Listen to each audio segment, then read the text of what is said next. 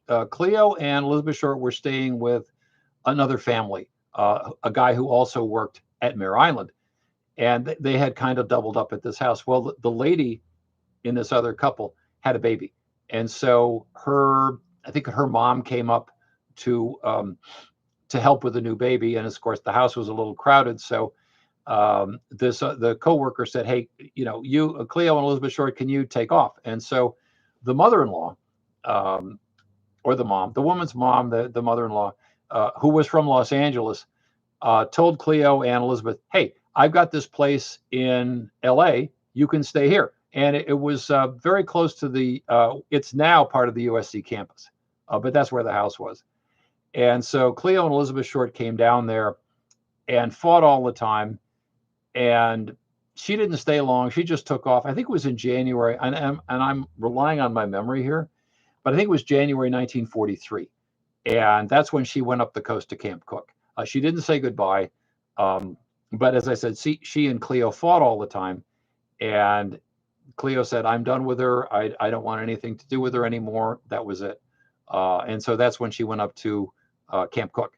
And then subsequently, after being at Camp Cook for a while, got arrested in Santa Barbara for possession of alcohol and got shipped back home to Massachusetts. Okay, let's see.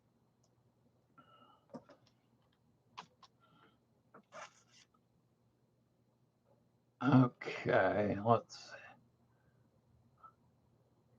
Oh, yeah. Is it true that the rose tattoo cut out of her thigh was placed in a hole cut out above her left knee? No. No. She did have a tattoo, but it was not, no. She did have a rose tattoo. And we know from the newspaper interviews that she liked to sit so it would show. It was not found. When you look at the crime scene photos, you will not see her rose tattoo. You will see a big chunk cut out of her leg. So no, that's inaccurate. Okay. I'm gonna scroll down to, because I do these alphabetically, and the people at the bottom of the list never get it. Okay. Let's see. I think I answered that question last time. I think. Let's see here. Yeah, I think. Oh, this is. Yeah, I believe Cleo may have worked at the Four River Shipyard in Quincy, Massachusetts, for a period of time after disappearing. He lived right across the river in Weymouth. Well, maybe he did. I've done a lot of. I've tried to track Cleo Short. That's a challenge. You will find some documents that say he lived in the area. When you do a deeper dive on that, you will not find that the case. And I don't know if that address it was a mail drop or whatever. But yeah, he probably didn't really live there. Probably not. Okay. Let's see here.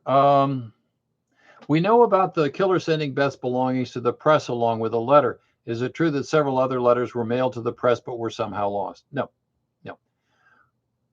As far as the police were concerned, the only authentic letter or communication from the killer was the first envelope with her belongings in it.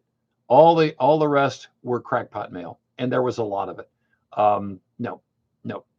And certain authors have made many claims about the crackpot mail that was sent to the paper and the cops and all that stuff. No, there's no reason to believe that anything other than the first envelope with her belongings addressed with cutout letters, there's no reason to believe that anything else was authentic except for that one. Okay. Let's see here. Yeah. Yes, Elizabeth Short was in LA very briefly in, I think it was like late 40, early 40 through late 42, early, but only for a matter of, I'm going to say it was 10 days. It was extremely brief. And then she went up the coast to Camp Cook. It is nothing like what you see claimed here, where there's all sorts of claims about Elizabeth Short doing all sorts of things in LA. And what's intriguing about this, when you get to a certain point in Severed, there's no more chronology. He doesn't say what year this stuff happens. You know, I mean, again, it's John Gilmore. Yeah, no. The only thing that was the only for sure communique from the killer was that.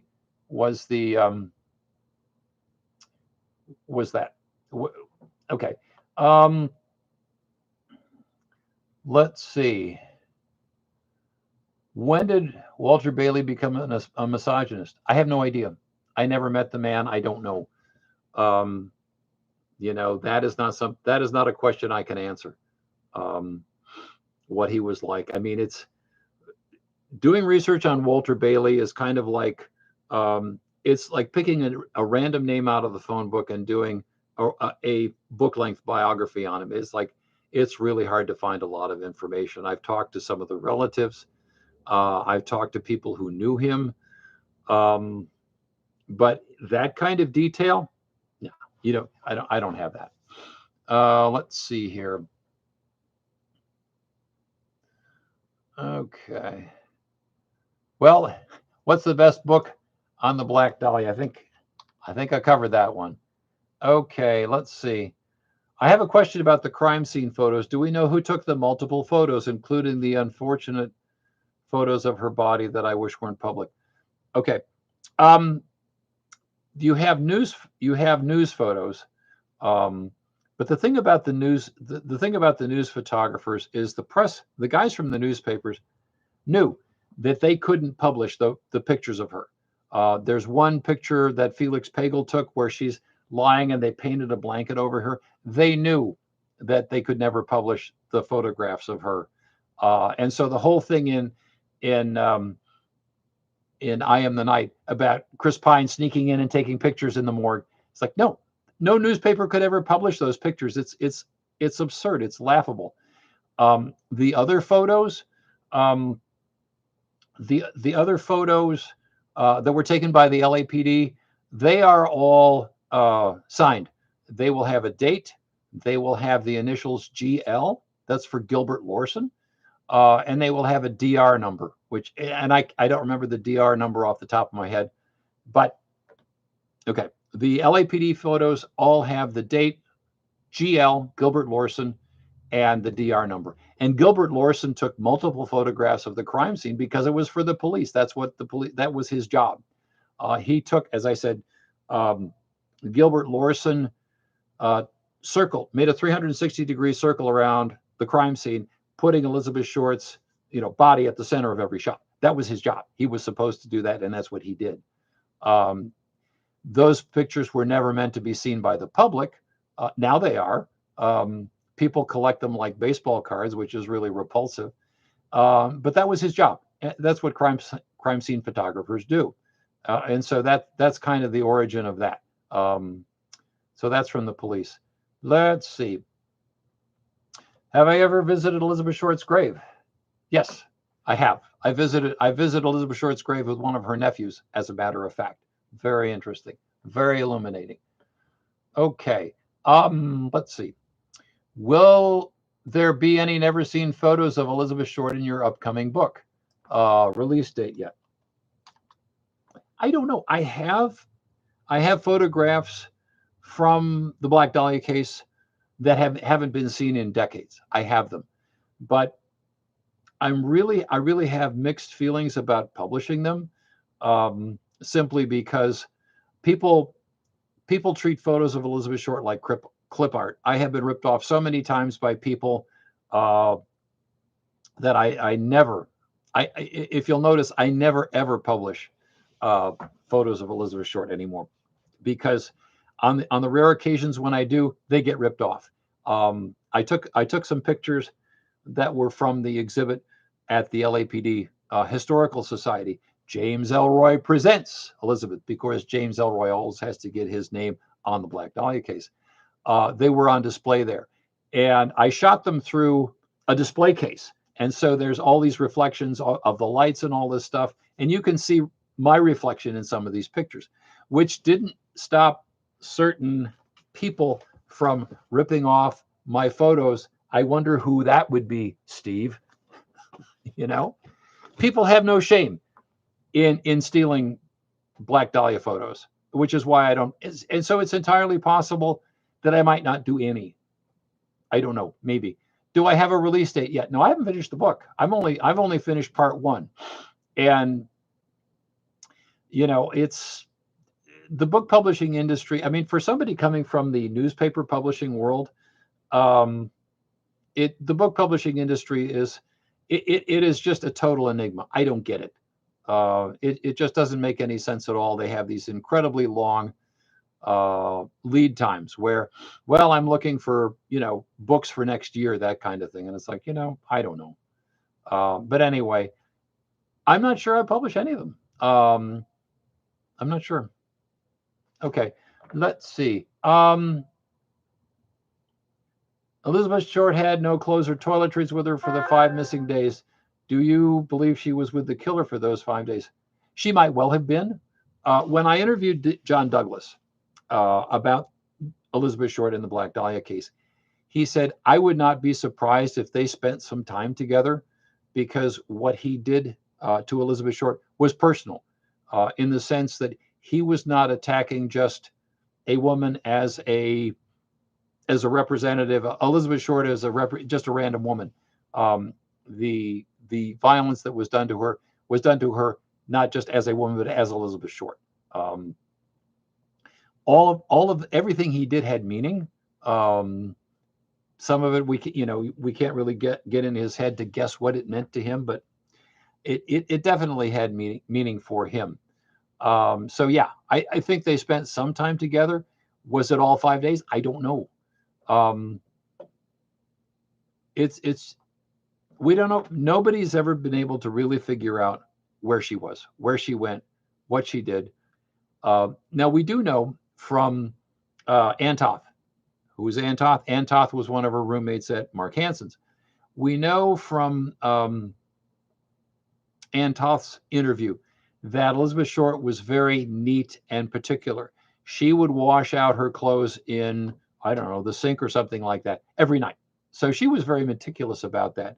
So even if she didn't necessarily have a change of clothes, she could have very well washed out what she needed to in a sink, and that's possible because we know she used to do that, according to Anton. So that is entirely possible.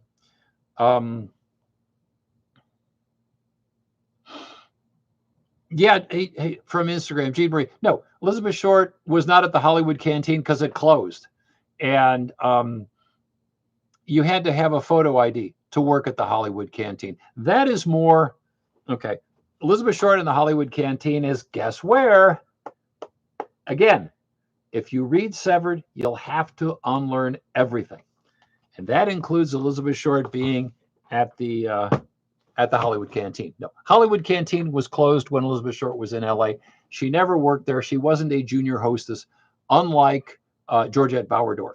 When you see the stories about Georgette Bauerdorf, they show her Hollywood Canteen ID. To volunteer at the Hollywood Canteen in any capacity, you needed a photo ID with a thumbprint. And I have some of the Hollywood Canteen ID cards because they're on eBay. But nobody's, no. And she didn't know Marilyn Monroe. Let's see. Okay. Let me scroll up on my questions here. Okay.